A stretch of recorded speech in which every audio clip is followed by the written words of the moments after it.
So, welcome, Rosie, to the Fortean News Podcast and Confession of a Ghost Boy channel. Thank you, James. Nice to be here. You too. How are you doing today?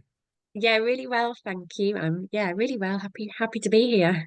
Excellent. And I normally start with asking the people kind of how they, from the beginnings of being a child on the journey to kind of having their interests. So, kind of where were you born? What were you like, and how did you kind of end up doing what you're doing now? Oh, that is an interesting question. Oh, so I'm from Bradford, so I'm a West Yorkshire girl. I've lived in Yorkshire nearly my entire life, which might explain why I'm quite so obsessed with Yorkshire stories. Um, but I suppose I grew up in a household where kind of the arts were really valued. I was really lucky that we had lots of books, we had lots of stories, and stories were really a kind of normal part of my life. And yeah, I think I kind of ended up reading English literature at university, history of art as well, which was fabulous because that was kind of like lots of kind of history built into it. Excuse me, going croaky, and just kind of ended up knowing from quite a young age that I wanted to work in museums. That I was obsessed particularly with education, and how we kind of share our heritage. Um, was grew up obviously near Leeds, so got to go to Leeds Art Gallery lots and see some incredible artworks there, and that kind of fired my imagination, and ended up working in the museum sector in an absolutely possibly the most beautiful museum in the country, Hmm. which is Ryedale Folk Museum, where I get to kind of write content and share their stories, and do their social media, which is obviously really lovely because you kind of get to reach people in different channels. Fantastic. And it is beautiful, and you are kind of in the middle of everything that you're researching. It's kind of, for anyone that hasn't been, it's this postcard village, isn't it? And you walk 2 minutes out of the village and you're literally on the rolling hills of the moors. Yeah, it is literally in the North York Moors. We're surrounded by moorland and sheep and heather. It's absolutely beautiful. It's about just over 6 acres of the national park, and we've got reconstructed buildings that have been moved from elsewhere in the national park. Kind of really significant heritage, and it's absolutely gorgeous. It's such a pretty museum. And so I sort of go there and I wander around the site and I kind of get to share the stories. Oh, that's wonderful. So we've just got an exhibition that I'm very grateful to you let me go and visit on witchcraft. So how did that come about? Yeah, so it's on magical thinking and kind of folk beliefs quite broadly, but it did start with witchcraft. So we've got an amazing collection at Ryedale Folk Museum, but we've actually got some quite rare items because, as you probably know, for much of kind of the history of the development of museums, it wasn't the folk objects that were being collected. It was things that were kind of, expensive, precious, of monetary value often that were collected. And it was only with a kind of wave of folk museums and an interest in folk culture that the sort of objects that we have began to be collected. And one of our early founders, our first curator, actually, Bert Frank, obviously had a real interest in this topic, in this subject matter. And so he started collecting items, which became kind of part of our really early collection. And because of that, it means that we've got these kind of quite interesting objects. So one is a witch post. Actually, we've now got three, but the first one was in the longhouse called Stang End in Danby, which was the building was donated and it was moved stone by stone to the museum, along with the very first thing that Bert rescued when he was up at the building, which was this witch post. So that was kind of a really key object for us. And in terms of thinking about how we interpret it and what's meant by its title. And he also collected some sigils or spell tokens. And we kind of know the story of the lady who used to make sigils for money in the North York Moors. She was called Betty Strother, and she used to sell these. as items of love magic, but also to kind of give hope and peace to people who were dying or to give good fortune. So we've got these fabulous objects that really started it all. That's wonderful. So Betty sounds an interesting character. Do you know more about her and her life? Yeah, so we know that Betty Strother, she lived over by Castleton, and we're really lucky because we've actually got the names of lots and lots of the women who were labelled as witches in the North York Moors, and we've got a few of their stories. Because basically, back in 1813, a local man called George Calvert was asked to collect local lore and local stories.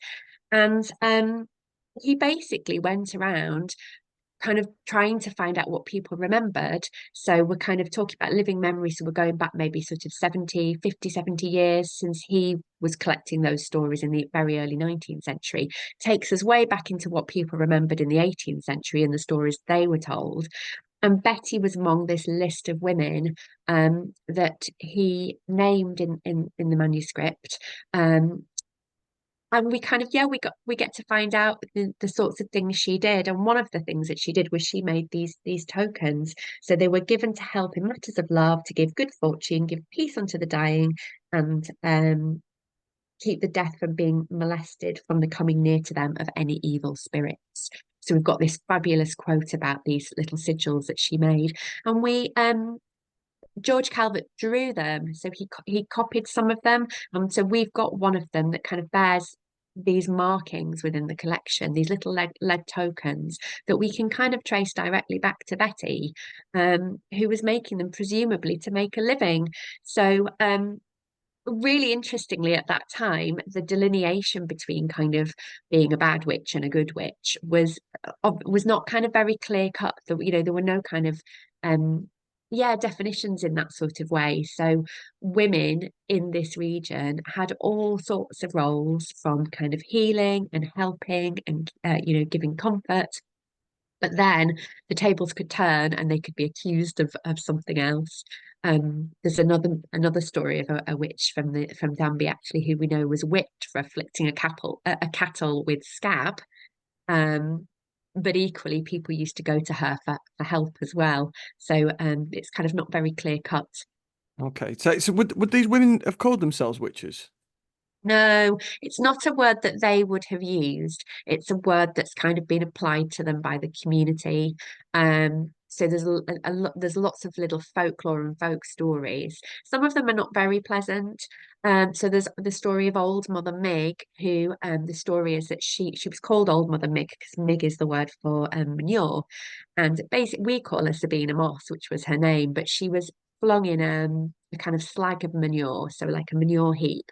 And the idea was that she would smell, and therefore you would be able to smell her coming, and you'd know the local witch was coming, and you'd sort of run away and scatter from her. So they're not very pleasant, some of these stories.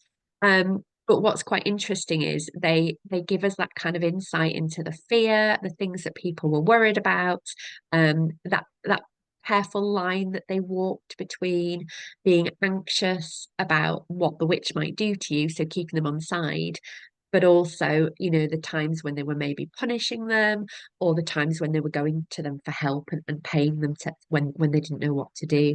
Because we're talking about a society that it's really hard for us to get our heads round, Mm. because we have so many protections in place. We have house insurance if our house catches fire. We have securities for if we lose our jobs. We have pensions. And it's really hard to appreciate that kind of way that people thought in the past, what their anxieties were, just how much could go wrong with their life, and that need to sort of find a scapegoat, but also the need to do things for protection and self-protection, that we've kind of tried to explore in the exhibition, the way that people, ordinary people, navigated their way through the world, trying to stay safe in really, really difficult times when it was really difficult to control your situation. Mm. And I suppose with lack of education, you develop magical thinking into to try and explain the world. But equally, I think if you're desperate, and obviously in those times people were poor, then the only way to get out of it could be magic. So I suppose you apply that to like Yeah, the way to resolve it as well. Yes, and there's some really interesting crossovers in the folklore between kind of scientific thinking and magical thinking. So I'll just give you a little example, which is, well, yeah. So if you imagine, people used to believe that putting salt in butter was really lucky. So they used to include it as a good luck, a way as sort of ensuring good luck for themselves. But actually, we know that adding salt to butter is a preservative. So it worked. It wasn't luck, it was Yeah. science. And that applies to so many different things. And I'm really interested in the placebo effect and how that fits into this Mm. folklore. So people used to carry charms. They used to have all sorts of strange objects, which they genuinely believed made them better. And actually, they used to go to the wise women or the witches, as they, depending on which label they were using, or the wise men for healing and for help. And actually, they felt better. They felt better because of it.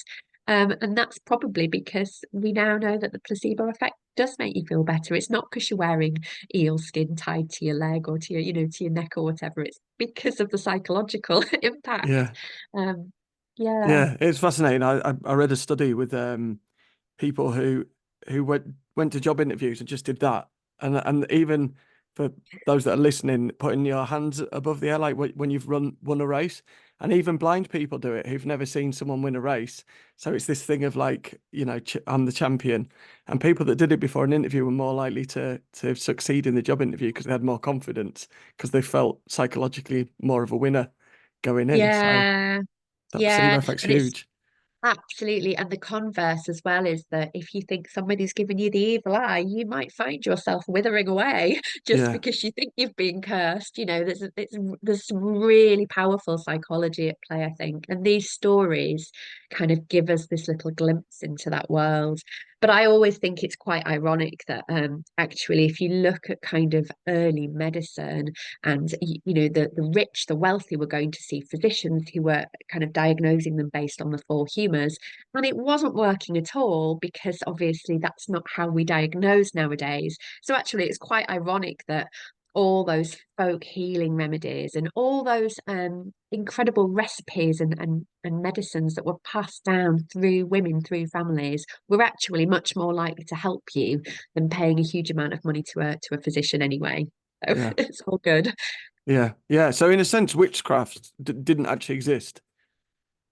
So we say at the museum, our kind of line, and we've worked with kind of expert, historians on this. We say that there's no evidence of maleficent magic having taken place. Right. So although there might have been other crimes, these were not kind of committed with magical means. So we don't believe that Molly Milburn afflicted cattle with a scab, and we don't believe in kind of weather magic and that witches, summoned hailstorms to destroy the crops. We just don't accept that that happened. So is witchcraft real? There are kind of exponents of kind of there are Wicca practitioners out there. There are people who do kind of obviously have this as part of their life, but the actual maleficent magic, those kind of doing evil through magical means, we don't accept that was part of life. But we do accept, obviously, that magical thinking was a huge part of everyone's life. Mm, And as you say, a sort of way of shoring things up in really difficult times. And we still do it. I mean, I cross my fingers, we touch wood, we do these things. mm. And rituals, isn't it? Ritualistic thinking as well can really psychologically change things. Yeah, absolutely. And a lot of the kind of spells and incantations that wise women would have given to people who'd come to them in desperation, a lot of those were kind of prayers, or they were like Latin words, or they were kind of yeah, things that were familiar to them. They weren't somehow different. They were part of everyday life, and like you say, the ritualization of life. And it's a time when everybody's calendar was ritual, was based around rituals and the calendar ritual of the harvest and the different dates when you were fasting. Everybody was fasting on the same dates throughout the year. So I think people were much more used to living by ritual. we've got just one of my absolute favourite stories is from Christmas, which is in Kirby Moorside on Christmas Eve. People used to eat frumenty or frumenty, depending on how you pronounce it, which is this kind of it's a little bit like porridge actually. It's a sort of milky pudding, and they all used to gather round in Kirby Moorside at the ringing of a bell, and they would eat it in silence until everybody round the table had finished their frumenty. And then they would go off and continue with their kind of Christmas Eve. And I just like it's just this incredible little window into these everyday little rituals that presumably they thought, something bad would happen if they spoke in the middle of it. So they did it in silence. And I just kind of love these little stories. Yeah. That's amazing. I'm writing a book on Christmas folklore, so Ah, I need to get in touch with you yeah, about that talk one. talk more to me, yeah. Yeah, yeah, that's incredible.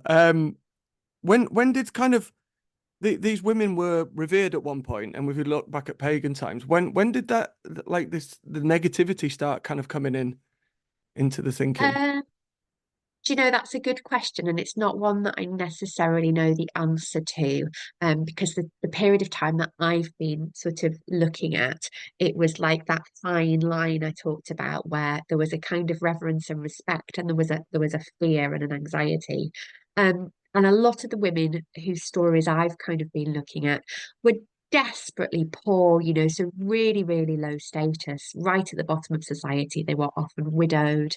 Mm. Um, or unmarried women, or the daughters of, elderly women accused of witchcraft. And so I'm not necessarily the person to ask that question to, James. I think that would be Okay, another. Mm. no, that's fine. I did see one thing in terms of it was the rise of land and ownership, and so powers was shifting. So then when you don't want a bit like politics at the moment is often the weakest are being blamed rather than the people actually in charge. Um, Yeah, that was one theory I read. absolutely. And what's quite interesting is it's obviously because these women, many of them, many of them were kind of victimized Yeah. within their societies. And I think that's one of the reasons why it's quite rare that their objects survive, because Mm, you don't keep the objects of people of really low status, and you don't keep the objects of people you were scared of. You think that they were, magical potentially. You, mm. you sort of don't want anything to do with them. So yeah, we've got lots of kind of little insights. The building at the museum at Ryedale Folk Museum that represents these women is labelled the Hovel, and it was actually built. It was built in the early, I think late 1960s. So in the early days of the museum, it was built when they built Stang End and when they moved the Longhouse of Stang End to the museum. And it was like, okay, we want something to represent these women, but it's tiny. It's like this. It's like this. It's not even. I don't know if you saw it. It's not even like a room. It's like a cupboard that sized. Yeah. Um, and that was kind of our way of saying, these women were desperately poor in many occasions. Mm, yeah.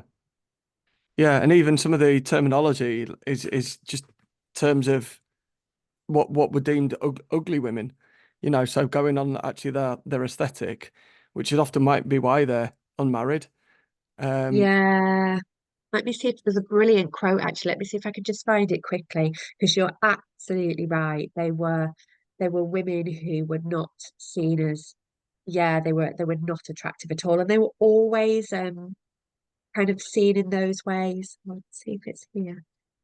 Oh, it's a fab quote. Oh, there we go. So this is from Calvert. Old women called witch hags or witch wives, mostly single or widows with no family, often ugly, the hardships they were compelled to undergo in order to live, having contributed to this.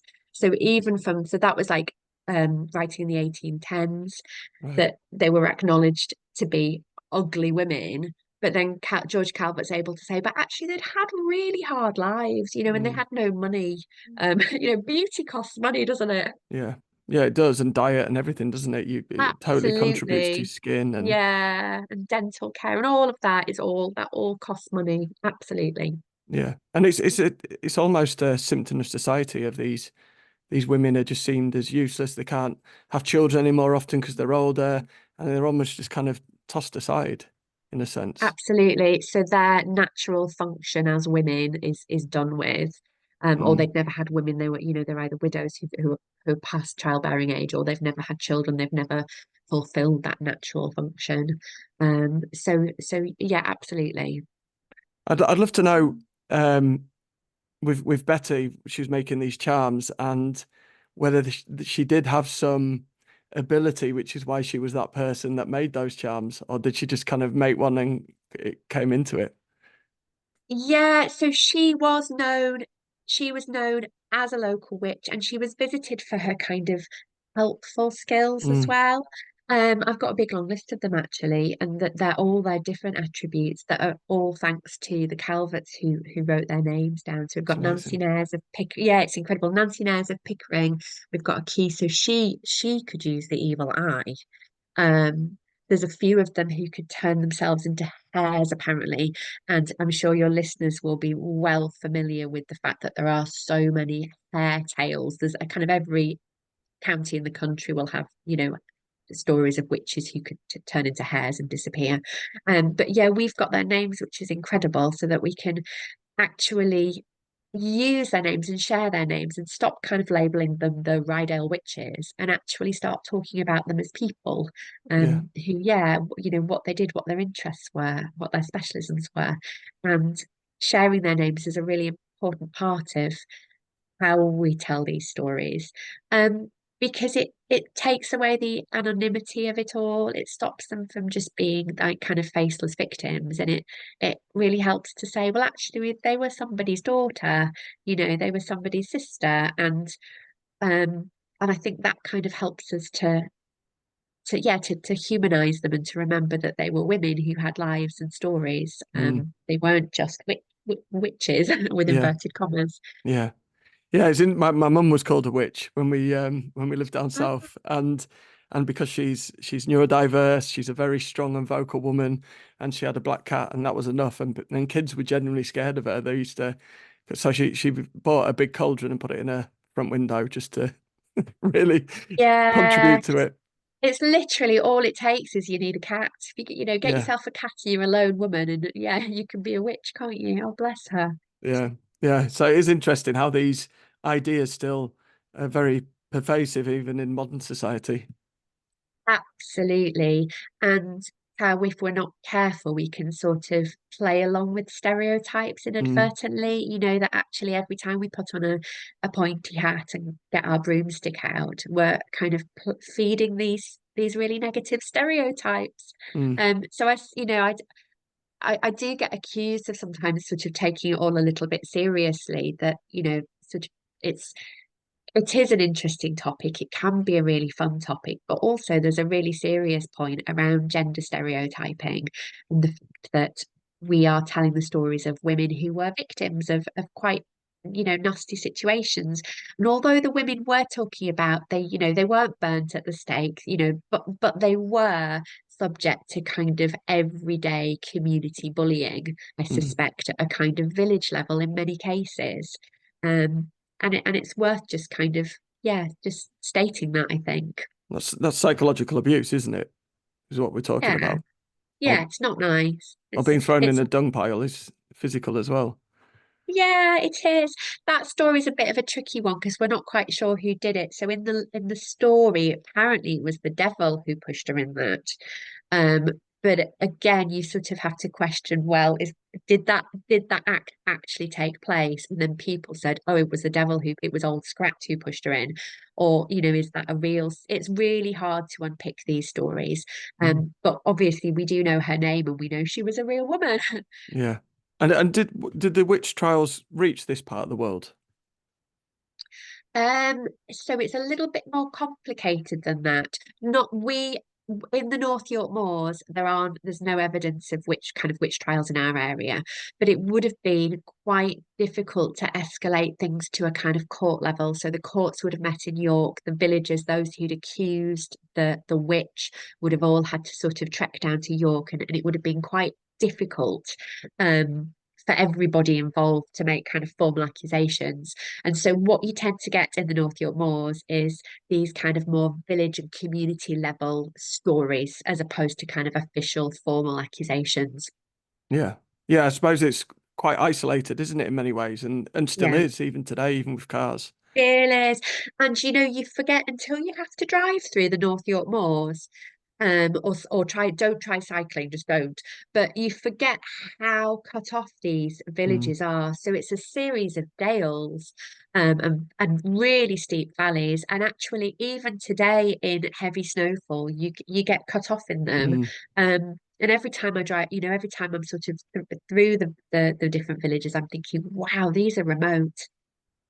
yeah, yeah. It's a beautiful part of the world, but it also can be, yeah, very isolating in thinking as well because of that, I think. Yeah, and I think that's why it's quite a nice little snapshot of how people in rural communities were thinking, because we have the kind of official narratives about, when people stopped believing in magic and when people stopped magical thinking. And then you look at the records in our area because of the folklorists who were collecting these stories, and you think, hang on a minute, that's not true. People did believe in magic. I mean, you probably know the wonderful hob stories as well, of the Mm, little tiny hob yeah, yeah, creatures that people, again, were told that people stopped believing in fairies centuries ago, but we've got records of people in the mid-19th century who still claimed that they believed these fairy folk were around. yeah. I collect these stories as well, Mm. and I'm a paranormal researcher, and but I also go through secondhand bookshops and find stories. But lots of people come to me with stories, and I know a lot of people that have seen boggles and hobs, even in the last 10 years. Unexpectedly look behind someone in Pickering, Oh, who might be listening, was visiting a friend and looked behind the sofa and saw a little man, then turned around and was just like, "I'm going mad." Looked again, and then he'd vanished. Um, ooh, so yeah, it is interesting, and just with the thinking, my main specialism is the poltergeist, and obviously it's only a recent Victorian idea that it's dead people, where previously it was other fey folk. So yeah, find all that yeah. fascinating. And I just love the overlap with like control, because, and again, the kind of how gendered this is. So the idea that fairies would nip or pinch you if you were a slovenly housewife, or, you weren't a good maid and you didn't do your job properly. And this idea that they were watching you when when the mistress of the house couldn't be watching her workers, but the fairy folk were, so make sure you behave. So I love that kind of how that sort of all those stories have fed into kind of how we behave and tell people they should behave. Mm. Yeah, Lucy, we've had some questions in, but a lot of them we're probably going to cover anyway. But Lucy spoke about misogyny with it and patriarchy, and even said like the term wizard is a really positive thing, where witch is negative, and even like in modern slang, you say, "Oh, that's wizard," that means that's really good, and it's those type Yeah, of things that are there still. yeah. So although we did have wise women, it tended to be mostly wise men So although anybody of any gender, either gender, any gender, could be accused of being a witch, actually it was predominantly women. Some figures put it around about 80% women, female. Some figures are slightly higher than that. But it is, if you were a man, you were generally a wise man. So we've got stories of the wise men of Stokesley. But if you were a woman, you were interchangeably a witch or Mm. a wise woman, Suppose if it benefits you or not. if it benefits you or not. Yeah, Yeah. absolutely. And I'm sure there were women who used the fact that they'd certainly use the fact that they were perceived to have powers. They used that to their advantage. Perhaps, I'm sure some of them, genuinely believed in their own powers. That some of them were using crystal balls to tell the future, and fortune telling and things like that. And certainly, it's not just a simple case of saying, "Oh, well, there wasn't any witchcraft." It's a much more complicated picture than Mm. that. Yeah, suppose if you're a lone woman and you're being accused and potentially have people coming to hurt you, it's one of the only ways to protect yourself. So they might even perpetuate that myth themselves just to. Yeah, there might have been an element of that taking place. Yeah, Mm, yeah, and certainly, make using it to make an income. Yeah. As we know with Betty Strother, that she was making money from selling her tokens. They're such gorgeous little tokens as well. I know they're lovely, aren't they? They're Yeah, so they're really beautiful. lovely. Yeah, The yeah, and museum needs it's to create a line making those. I'd definitely buy some. I know, me too, actually. Yeah, or a little brooch or something. Yeah. I was really interested when I came to the museum about the crystal balls. I didn't know this, that they were used to project light originally. Oh, so you're thinking of the what's known as witch balls. Yeah. So yeah, so there's two different things. So we've got in our collection, we've got the crystal ball um from one of our local villages, so Emma Todd of Eberston. And it's believed the story is that we've got in our records that it was passed down through different generations of witches. We've also got on display some of the beautiful glass balls, which nowadays are known as witch balls, but which were used in Victorian times, were certainly used to cast light around a room, and they were really popular in churches. So if you imagine glass is reflective, it's beautiful for kind of disseminating light. And so nowadays, these balls tend to be called witch balls. And if you see them hung in people's windows, in like fishing villages and things, you go, oh, there are the witch balls. But there is certainly some debate as to whether they were actually just these beautiful light reflecting balls. Um, so yes, there's certainly incidences where we've kind of been really quick to attribute supernatural or kind of occult meaning, where actually it was possibly just a practical example. Fantastic. And I love in the exhibition some of the things that supposedly protect you from witchcraft, and where the ideas come from, like the fox's tongue, how does that help with luck? Where does these Yeah, ideas come from? where do these ideas come from? And some of them are, yeah, you look at them and you just think, how did people believe that? But I think it does go back to that placebo effect that we talked about. One of the things that you might have noticed was we've got a couple of calls on display as well, CAUL, which was this amniotic sac that babies are occasionally born in. And those were considered really, really lucky. So the midwives would keep those. And again, they were taken out to sea by sailors. So I can kind of see the connection between this kind of amniotic fluid and water and sailors. I can see why that link was made. But some of them are really odd. Certainly. And you probably spotted we've got loads of objects in our collection that are marked with X's, Mm, which was, like I said, when you cross your fingers for good luck, um, people believe, and mark hot cross bonds with X's as well. So this is a well-known apotropaic marking, a protective marking, that people, in the same way that we might cross our fingers, people used to mark everyday objects. So it's great because it gives us this little glimpse into places of their lives where they maybe felt quite vulnerable. You've probably spotted them on buildings around the country, that actually people used to make X's out of the bricks by using a different colour brick to form an X right. mark, often around kind of chimney places. So you see them on the outside of historic buildings. And they kind of just give us this glimpse into people's insecurities. And what was amazing was we'd never looked through our collection for these markings before. So we found loads of objects and we Wow. were like, oh, they're all over the place. So that was really nice for us as well as a museum, Is that especially like knitting sheets and things. does it? Yeah, there's some really beautiful items. And is that pre-Christian then the cross of The that protected X, idea? do you know, I'm not actually certain about that. I know a man who would be able to answer that question. That's Brian Hoggard, who's been helping us, and he's an expert on kind of magical house protection and the way that people protected themselves within the home. So things like daisy wheels and the crosses, the X's, and he's been absolutely brilliant. But it's been really nice for us because we've obviously got the witch posts in our Mm, museum, um, which it's really nice to kind of be able to position them within this this magical this magical way of thinking, along with all the other objects that have X's on. Because there's some debate, we call them witch posts. They probably, well, they almost certainly haven't always been called witch posts. So that name's been around for about a century. And we call them that because of this theory that they supposed to prevent evil from entering through the chimney, so they're always by the fireplace. And they're very practical supports, for the house, so they have a kind of a functional purpose as well.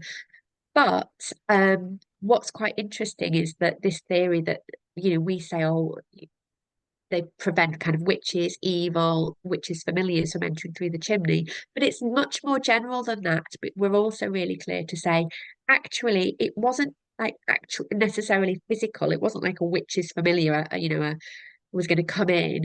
It might just be that that was the area where you felt vulnerable because that was the part of your house would set on fire. For Mm, instance, the chimney was the most vulnerable place of your home. So it's kind of much more complicated than just saying, oh, they were to ward off witches. They were just part of magical thinking, much more generally, I suspect. mm. Yeah, I love the things that people often find around here behind their fireplace when they're Yeah. renovating, like the jars and shoes and even Yeah, stuffed cats. shoes, witch bottles. Yeah, absolutely.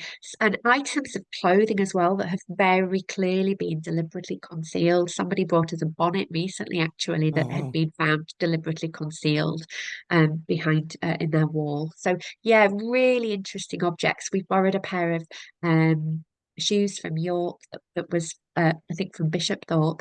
And yeah, lots of museums have like the odd object scattered around, but it's quite rare to have concealed objects because, well, there's two reasons.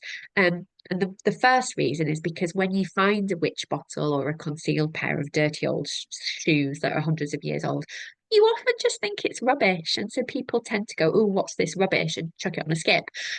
But then the other reason, which I absolutely love, is that when people find concealed objects and they know what they are, or they get told what they are, they often want to put it back where they found it.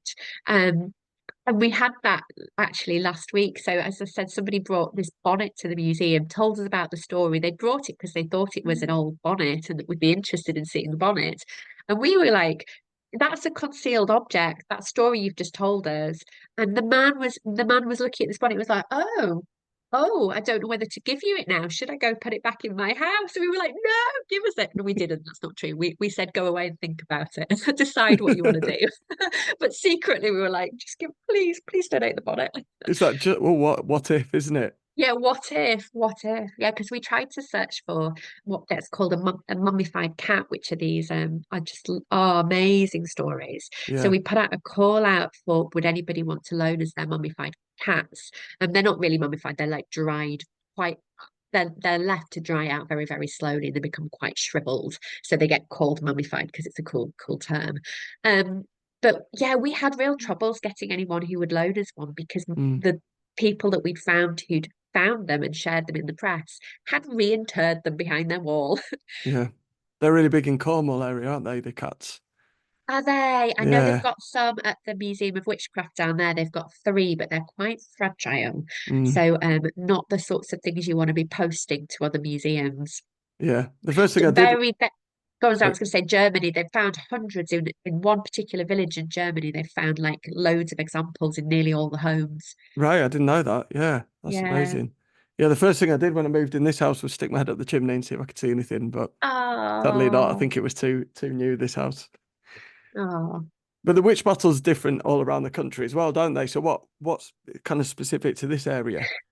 So the actual ones that we've got in this set, the couple that we know about. So we've got a bottle in our collection that was a concealed object. It's a tiny little glass bottle, and it doesn't have any contents in it. But the kind of suspicious bit of my brain is like, well, it doesn't have any contents now, but might it have had them at one point?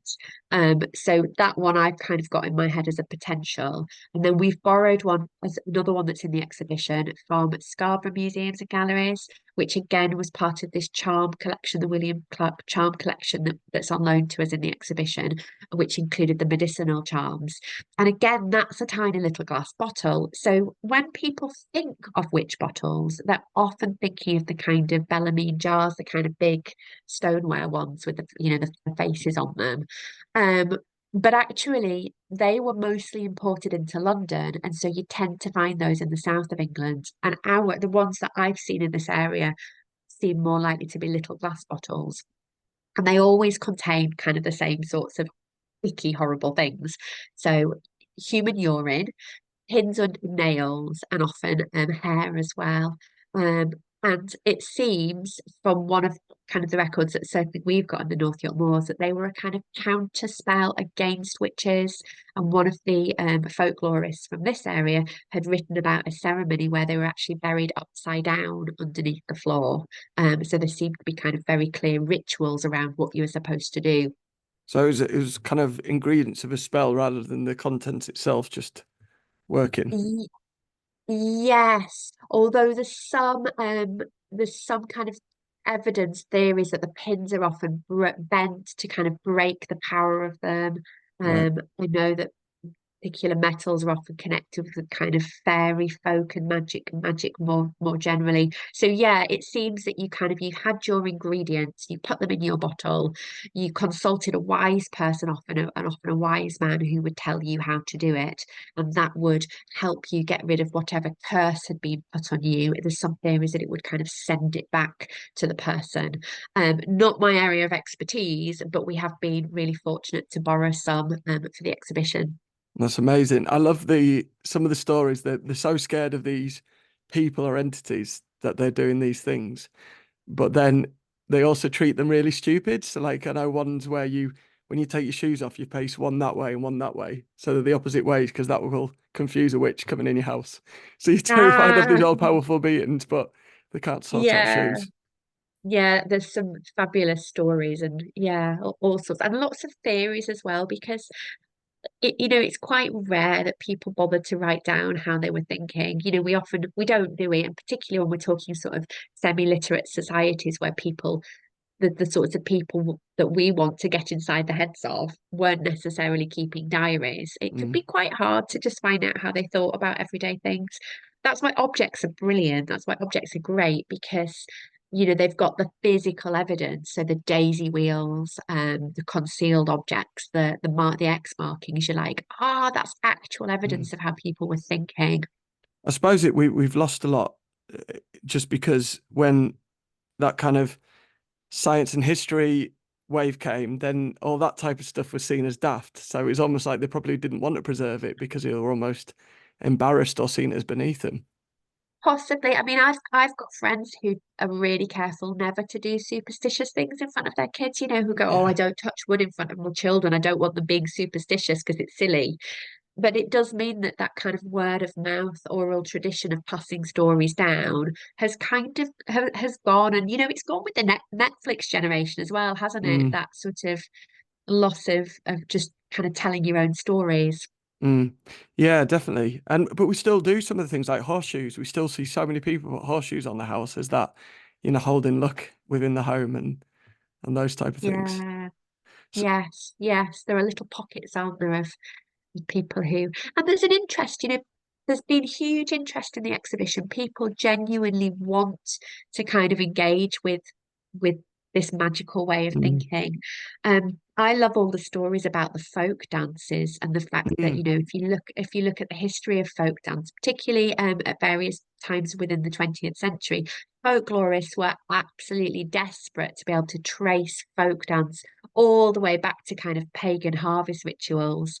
And there was, so much kind of in squabbling within that community of trying to prove whether it was from was a sword dance or a Morris dance? Did it come from the harvest traditions, or did it actually arise more likely as a courtly dance and then spread from the country across the country, from the kind of royal courts?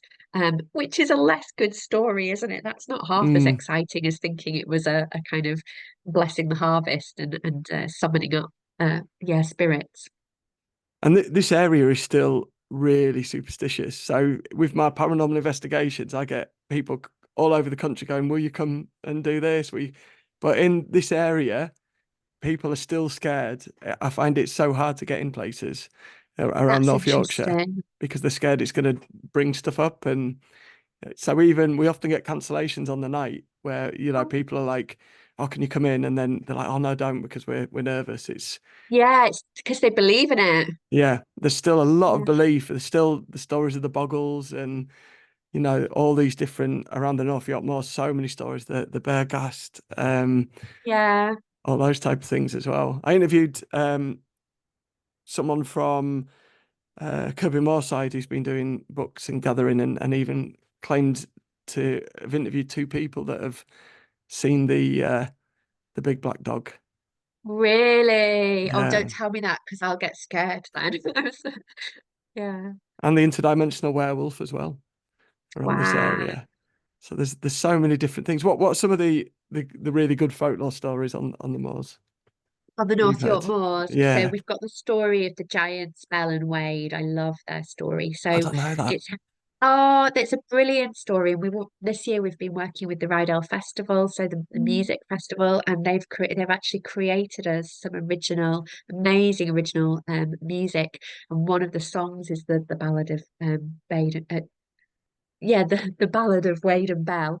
And what's brilliant about that story is that they were two giants, a couple, a really sweet couple, but wanted to build castles at either side of the moor. And so they only had one hammer and they shared it between them by chucking it backwards and forwards across the North York Moors. And that's kind of how we account for the fact that there are like prehistoric kind of ditches and holes in the moors. It's how we account for the building of the castles, and it's also how we account for Wade's Road, the kind of prehistoric or Roman road that people talk about across the moors as well, that it was built by the giant Wade for his wife to pull her cow for a road for her cow. So I love that story. It's very, very sweet. Just some of the North York Moors stories are really horrible. The Sarkless Kitty story, when you kind of look at it as a woman with kind of like a give it, even a vaguely feminist reading, it's a kind of yeah, story of, do you know the Sarkless Kitty myth? Yeah, I could be wrong. Is that the one where she was drowned in a pool? Yeah, so she was drowned, and then for the next few decades, her ghost got blamed every time a man crossed the river, and she apparently kind of summoned them to their drowning. But actually, it was a really dangerous part of the river that was subsequently a bridge was built. It was a ford in Kitty's time. Um, and actually, the idea that we're going to blame all these deaths on Kitty the murderess is really quite offensive. Mm, Um, yeah. yeah. There's one on the Yorkshire Dales that I went to see of a supposed witch that lived in a cave and she used to drown you if you were drunk. But then of Oh, course, did she now? yeah, of course if you're drunk, then you Yeah, if probably you're drunk, go bad. swimming. Yeah. Yeah, that things might happen to you. Yeah. Yeah, so Yeah. that's absolutely right. So that the River Dove, when it was in spate and it was really, really dangerous, it was always strangers that she drowned. So people who didn't know Mm, the river's kind of capabilities. So again, you start unpicking the story and go, well, this is just a mean story. And actually, if this woman was real, then actually you're just kind of creating this horrible negative legacy for some poor kind of victim of whatever. So that's the story I don't like. I do like the Wade and Bell one. I like some of the kind of just kind of nudging outside the North York Moors. I love some of the dragon stories we've got, which are just brilliant, um, and which we don't often tell because I sort don't of know those ones. oh, well, we often in this area, if you're sort of looking for dragon stories, you might look to the northeast to the kind of Lambton Worm.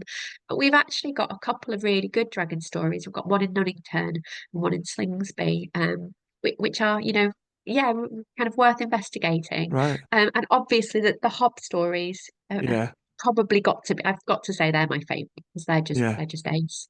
Yeah. I love it. Boggle Hole. And I've told that story a few times about the, you know, protecting and men were scared to go down there, weren't they? Always find that Yeah, interesting.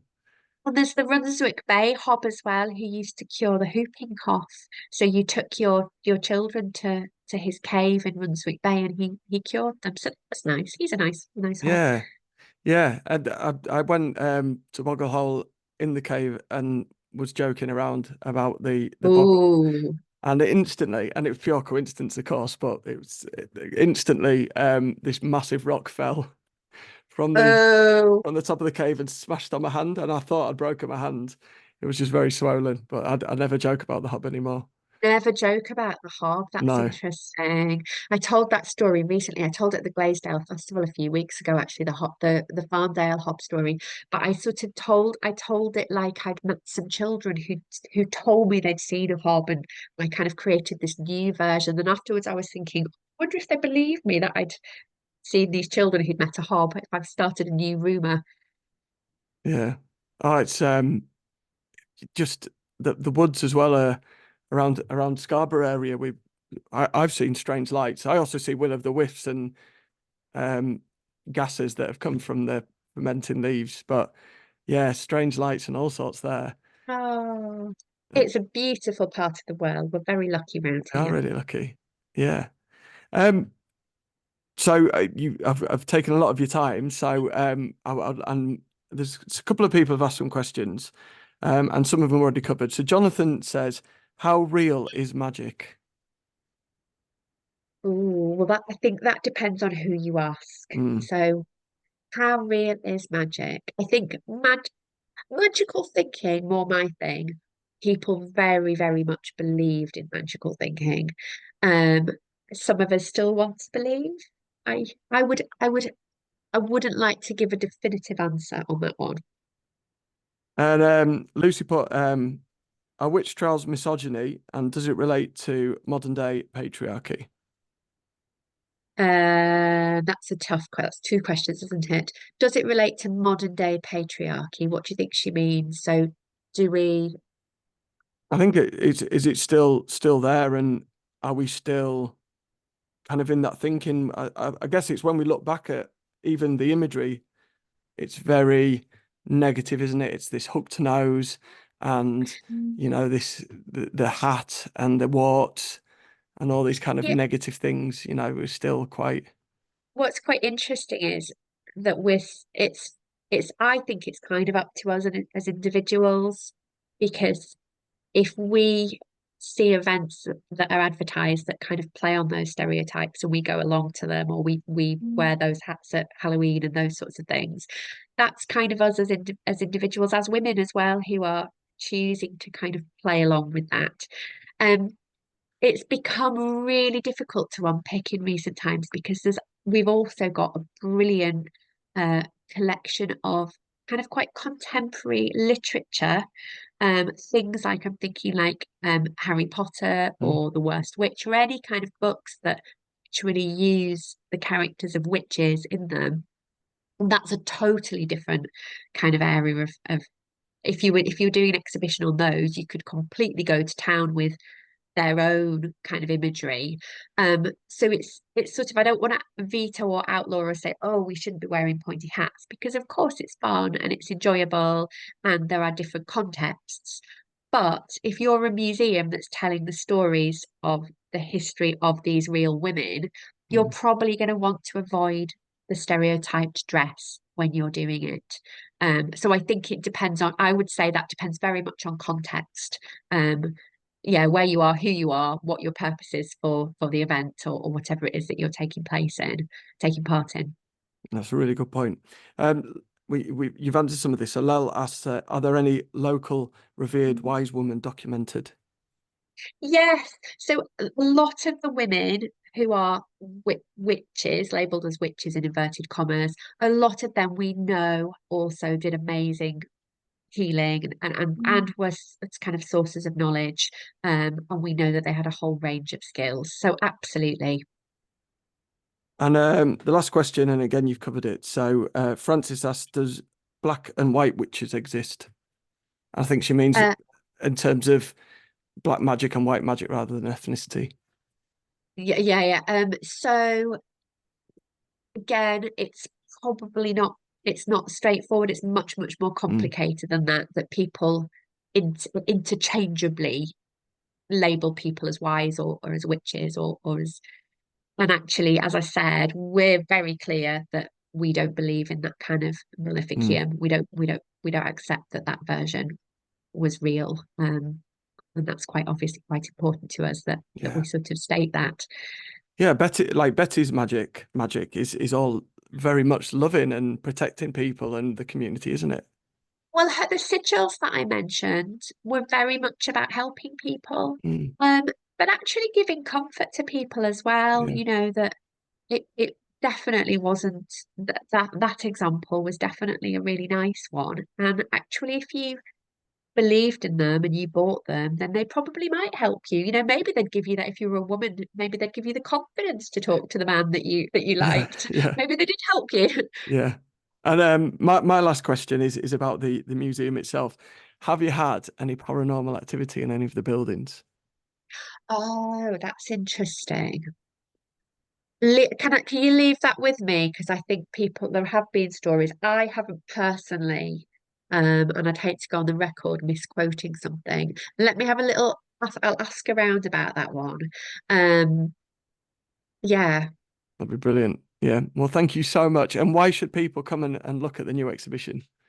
Oh, I hope they will come. I think it's a really kind of fascinating glimpse into the way that people thought in the past. We've pulled together some really, really interesting objects. So there's obviously our objects from our collection, but we've also borrowed items from Scarborough Museums and Galleries and York Museums Trust, and we've sort of tried to kind of cover lots of different topics so that within that, if you might have your own interests, you might be interested in, say, I don't know, corn dollies or the Lyke Wake Walk, or the history of medicine. So there's things for everyone. It's not just witches if that's not your thing.